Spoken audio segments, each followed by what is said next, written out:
Ay, Diyos ko, Ginoo. Aton mga tawong mga magdumot, pagdirigin tatagayan. Ito yung sugad ba nga okasyon, may birthday, tapos diri gini-invite, ay Ginoo ko pagkakarantag yung babalong.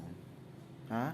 Ay kam siton, kung naroy kam nga ito magginal pa kato nila kami laan yung pagbalunga, kay kasaraman sa ito na nag-celebrate, isang kandraman gihapon makunusan pa-birthday. Ginoo ko nga itong mga inggitero nga higripid, ay ginoo ko yung babalong bis na malangaon dito botilya nga lagayon, nalagapak sa bubo mo, pay man hindi ka magpakaigo.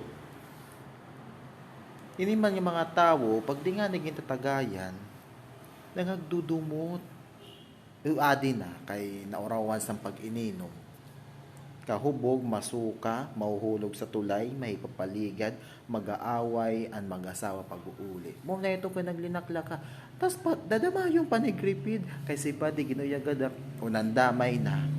Tapos pagdiringan ni ginuuyan na nagdudumot. At ay ginuo ko, di man daw ulit yung mga tao lulugar. Ay Diyos me, yung man daw nga. Pagdirigimbay, magdudumot. Pagpaimnon, nanbabasol. Ay Ginoo ko, an angas yung himuon niyo ini mga laklakiro nga kalakin ng kababayin nga naaagahan ginlalangawan dito sa lamesa. Bisa naman laman nimo sa panimalay din nakakahimo. Ginoo ko nangagdudumot pag nahubog na baso.